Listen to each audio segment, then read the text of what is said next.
Topic 6. Balance of payment adjustments under fixed exchange rates.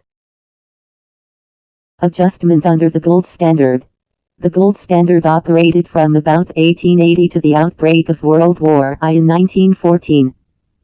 An attempt was made to re-establish the gold standard after the war, but it failed in 1931 during the Great Depression. It is highly unlikely that the gold standard will be re-established soon, if ever. Nevertheless, it is very important to understand the mechanism of gold standard because it may, to some extent, also true for the fixed exchange rate system. Since the gold content in one unit of each currency is fixed, exchange rates are also fixed.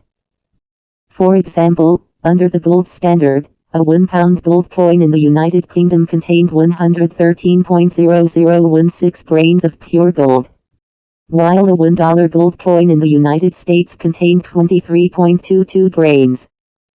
This implied that the dollar price of the pound, or the exchange rate, was R equals dollar per pound equals 113.0016 divided by 23.22 equal 4.87.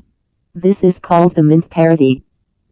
Since the cost of shipping £1 worth of gold between New York and London was about 3 cents, the exchange rate between the dollar and the pound could never fluctuate by more than 3 cents above or below the mint parity. For the example, the exchange rate could not rise above 4.90 or fall below 4.84. The reason is that no one would pay more than $4.90 for £1, since he could always purchase $4.87 worth of gold at the U.S. Treasury, ship it to London at a cost of 3 cents, and exchange it for £1 at the Bank of England, the UK central bank. Thus, the exchange rate of R equals $4.90 per pound is the gold export point of the United States. The exchange rate of R equals $4.84 per pound is the gold import point of the United States. The tendency of the dollar to depreciate, or the exchange rate to rise above R equals $4.90 per £1, was countered by gold shipments from the United States. These gold outflows measured the size of the U.S. balance of payments deficit. Since deficits are settled in gold under this system, and nations have limited gold reserves, deficits cannot go on forever but must soon be corrected. The adjustment mechanism that automatically corrects deficits and surpluses in the balance of payment under the gold standard is known as price specie flow mechanism. Price specie flow mechanism. Since each nation's money supply under the gold standard consisted of either gold itself or paper currency backed by gold, the money supply would fall in the deficit nation and rise in the surplus nation. This caused internal prices to fall in the deficit nation and rise in the surplus nation. As a result, the exports of the deficit nation would be encouraged, and its imports would be discouraged until the deficit in its balance of payments was eliminated. The reduction of internal prices in the deficit nation as a result of the gold loss and reduction of its money supply was based on the quantity theory of money. It can be written as MV equal PQ, where M is the nation's money supply, V is the velocity of circulation of money, or the number of times each unit of the domestic currency turns over on average for 1 year. P is the general price index, and Q is physical output. Classical economists believed that the V depended on institutional factors and was therefore constant.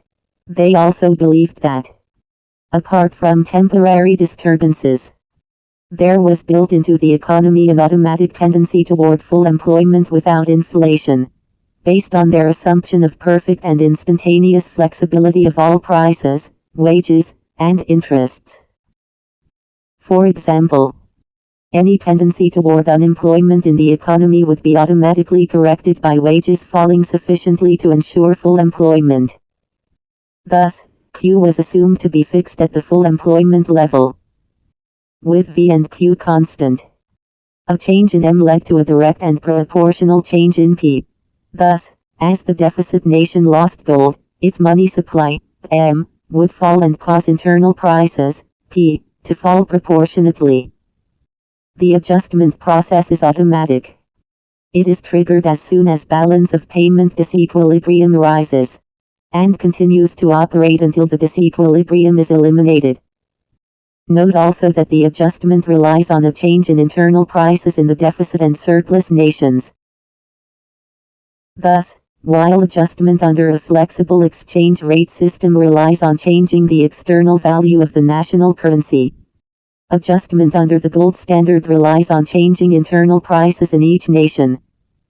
Adjustment under the gold standard also relies on high price elasticities of exports and imports in the deficit and surplus nations, so that the volumes of exports and imports respond readily and significantly to price changes.